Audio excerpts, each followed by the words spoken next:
میں یہ کہہ رہا ہوں اللہ کے سامنے جھکو، اللہ کے سامنے جھکو، حضرت محمد صلی اللہ علیہ وسلم کی پاک زندگی اپنا لو، اپنا لو، اپنا لو۔ اس سے بڑا پہلے محسن لاؤ، پھر اس کے خلاف چلو۔ اس سے بڑا کوئی احسان کرنے والا لاؤ، پھر اس کے خلاف چلو۔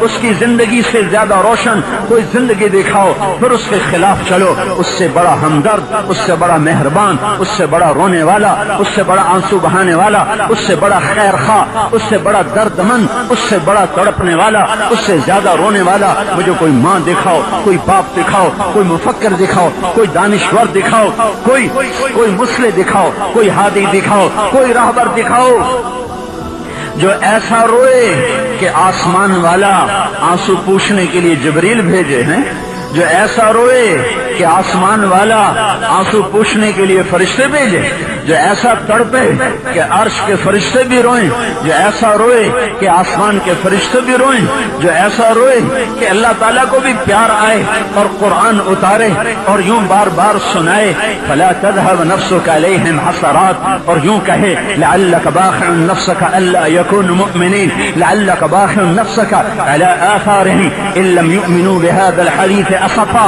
میرا نبی اتنا تو نہ رو کہ تو خود ہی مر جائے، اتنا تو نہ رو کہ تیری اپنی جان چلی جائے، اتنا تو نہ رو کہ تو آہیں بھرتا بھرتا مر جائے۔ ان کے غم میں ایسا تو ہلکان نہ ہو کہ تیری اپنی جان چلی جائے۔ ایسا کوئی درد مند دکھاؤ، ایسا کوئی غم والا دکھاؤ جو ایک آدمی کے لیے رویا بھی ہے، تڑپا بھی ہے، بے قرار بھی ہے کہ یہ جہنم سے بچ کے جنت میں جانے والے بن جائیں۔ جو کافروں کے لیے رویا ہو، امت کے لیے کتنا رویا ہوگا۔ ہائے ہائے ہائے، حکم بن قیسان گرفتار ہو کے آیا ہے، یمامہ کا سردار ہے، بڑی جنگ کے بعد گرفتار ہوا ہے۔ آپ اس کو مکہ مسجد میں بٹھا کے دعوت دے رہے ہیں، کلمہ پڑھ لے کامیاب ہو جا، کہا نہیں پڑھوں گا، کہا پڑھ لے، کہا نہیں پڑھوں گا، پڑھ لے، نہیں پڑھوں گا۔ عمر پیچھے سے بولے یا رسول اللہ یہ ایمان نہیں لائے گا، مجھے اجازت دیں میں گردن اڑاؤں جائے جہنم میں۔ آپ نے کہا حکم پڑھ لے، حکم پڑھ لے۔ اس کی اتنی محنت کی کہ اس نے کلمہ پڑھ لیا۔ جب اس نے کلمہ پڑھا تو آپ نے عمر کو دیکھ کر کہا تیری مان تو یہ جہنم میں چلا جاتا ہے۔ چچا کا قاتل کون چچا؟ کون چچا؟ اسد اللہ۔ کون چچا؟ حمزہ بن عبد المطلب۔ کون چچا؟ سردار بنی ہاشم۔ کون چچا جس سے ایمان لانے پر اسلام کو عزت ملی اور حرم میں پہلی نماز پڑھی گئی؟ کون چچا جس نے بھری محفل میں جا کر ابو جہل کا سر پھاڑ دیا؟ تو کسی میں ہمت ہے تو اٹھو۔ کسی آدمی کو جرت نہ ہوئی ابو جہل کا سر پھاڑنے کے بعد کوئی اٹھتا، وہ جری دلیر شاہ سوار، وہ اسلام کا بطل جلیل، وہ آج احد کی جنگ میں کیسا شہید ہوا ہے۔ اے ہے کیا ہے۔ آپ نے وحشی سے کہا میرا چچا تو بڑا شیر تھا، تیرے ہاتھوں کیسے مارا گیا؟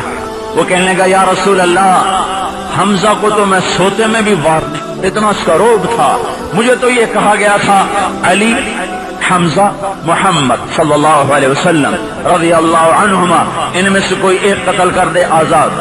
تو ایمن بن عدی کو قتل کیا تھا حمزہ رضی اللہ تعالی عنہ نے، تو مطعم بن عدی نے کہا کہ تو ان تینوں میں سے ایک قتل کر آزاد۔ کا مجھے پتا تھا آپ تک میں نہیں آ سکتا، پیرا ہوگا، مجھے پتا تھا حمزہ پر میں سوتے میں بھی وار نہیں کر سکتا، ہاں میں علی کو قتل کرنے نکلا تھا، علی کو، لیکن میں نے علی کو کہا میں وار کرتا ہوں چھپ کے غفلت کا۔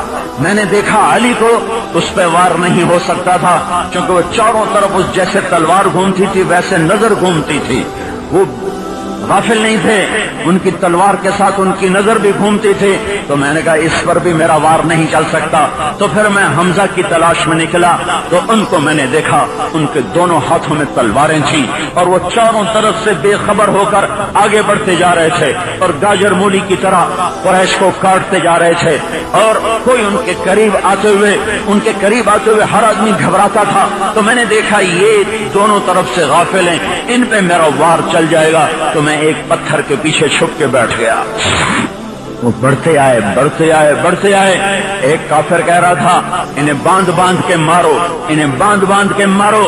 تو وہ انہوں نے کہا میری طرف ختنہ کرنے والی کے بیٹے میں تمہیں بتاتا ہوں کیسے باندھ کے مارنا ہے. وہ پیچھے ہٹا، یہ آگے بڑھے. جب یہ آگے بڑھے تو میری زد میں آئے، لیکن میرا برچھا اٹھانے سے پہلے اتنی تیزی سے تلوار کا وار کیا کہ اس کی گردن اڑ کے ہو گئی، اور ایسے تیزی سے تلوار اس کی گردن کے پار ہو گئی، یوں لگا جیسے تلوار کے اوپر خون کا کوئی نشان ہی نہیں، لیکن وہ میری زد میں آ گئے. میں نے برچھے کو اٹھایا اور نشانہ لگا کہ مارا تو ان کے آنتوں کو چیرتا ہوا، کلیجے کو چیرتا ہوا پار نکل گیا. تو انہوں نے مجھے مڑ کے یوں دیکھا، تو مجھے یوں دیکھا تو مجھے لگا میری جان نکل جائے گی. میرے پر ایسا عروق طاری ہوا، لیکن اس کے ساتھ ان کو خون کی الٹی آئی اور وہ گرے اور اوا ہمارا کی آوازیں آئیں. تو میں وہاں سے بھاگ گیا. مجھے پتا تھا میرا برچھا وہ ایسے نہیں جاتا. پھر اس کے بعد جب وہ شکست ہو گئی تھی اور مسلمان منتشر ہو گئے تھے، پھر ہندا کا داؤ لگا. وہ آئی اور اس نے آ کے ناک کاٹ دیا، کان کاٹ دیے، سینہ چیر دیا، کلیجہ نکال کے چبایا. پھر چبایا نہیں گیا، پھینک دیا. سبحان اللہ، واہ واہ واہ واہ. اللہ کے نبی کو بتایا گا یا رسول اللہ ہندا نے حمزہ کا کلیجہ چبایا. کہا کیا کہا کیا کہا کیا کہا اس بدن پہ جہنم حرام ہے جس کے اندر حمزہ کے جسم کا کچھ حصہ چلا گیا. یہ سبب ہے ہندا کے ایمان لانے کا. وہ ہندا جو پورے جوبن پر تھی کفر میں، عہد میں، نحن بنات طارقی نحن بنات طارقی نمشی علی النمارق والمسک فی المفارق والدر فی المخالق ان تقبلوا نعانقی اور تدبروا نفارقی فراق غیر وامقی. یہ شعر پڑھ پڑھ کے اور کفار کو ترغیب دے رہی تھی، حملے کرو. وہی ہندا ہے جس نے کلیجہ چبایا. اس کی الٹی اس کو سیدھی پڑ گئی، اس کی الٹی اس کو سیدھی پڑ گئی. اس کے اندر میں کلیجے کا ایک ٹکڑا گیا. یہی ٹکڑا ایمان کا سبب بنا. میرے نبی نے فرمایا جس پیٹ میں حمزہ کے جسم کا کچھ حصہ چلا گیا اس پہ آگ حرام ہے جہنم کی. مکہ میں ایمان لائیں اور کافرات سے نکل کر صحابیات کا مقام پایا ہے. آپ نے کہا حمزہ کدھر ہے؟ جنگ ختم ہوئی، حمزہ کدھر ہے؟ ایک آدمی نے آ کر بتایا جی وہ کیکر کے نیچے ہیں، آپ خود چل کے ملاحظہ فرمائیں. آ کے دیکھا کلیجہ چیرا ہوا، چبایا ہوا، سینہ چیرا ہوا، ناک کٹا ہوا، کان کٹے ہوئے. آپ ہچکیوں کے ساتھ روئے اور پھوٹ پھوٹ کے روئے، اور ایسا روئے کہ کبھی ایسا رونا نہیں روئے.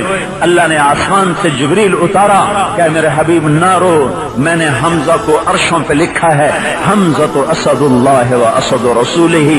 پھر آپ خاموش ہوئے. پھر آپ نے حمزہ پہ 70 دفعہ جنازہ پڑھایا. 70 دفعہ جنازے آتے تھے، پڑھ کے اٹھا دیے جاتے تھے.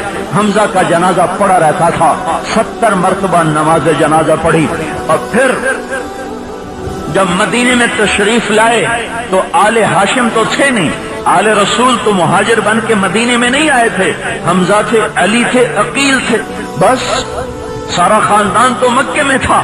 جب آپ مدینے میں پہنچے تو گھر گھر سے گلیوں میں سے رونے کی آوازیں آئیں. چونکہ 70 میں سے صرف 4 ہیں مہاجر شہید ہوئے، باقی سارے انصار شہید ہوئے تھے.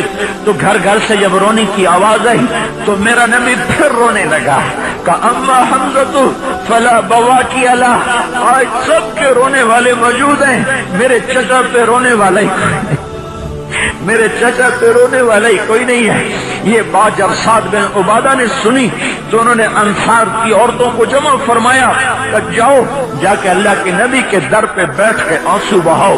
تو پورا مجمع ابھی نوحہ ابھی حرام نہیں ہوا تھا. اس سے پہلی کی بات ہے ایک عورتوں کا وفد اللہ کے نبی کے دروازے پر آ کر بیٹھ کر انہوں نے جو چیخ و پکار شروع کی تو آپ نے باہر نکل کے فرمایا کیا ہوا؟ کہا ہم حمزہ پہ رونے آئی ہیں. کہ جاؤ چلی جاؤ، حمزہ تمہارے رونے سے مستغنی ہو چکا ہے. جاؤ چلی جاؤ، اپنے گھروں کو چلی جاؤ. یہ درد اور یہ غم تھا. جس نے اس چچا کو قتل کیا اس پر کیسا درد ہوگا؟ جب مکہ فتح ہوا تو آپ نے کہا جہاں وحشی ملے قتل کر دیا جائے، جہاں وحشی ملے قتل کر دیا جائے.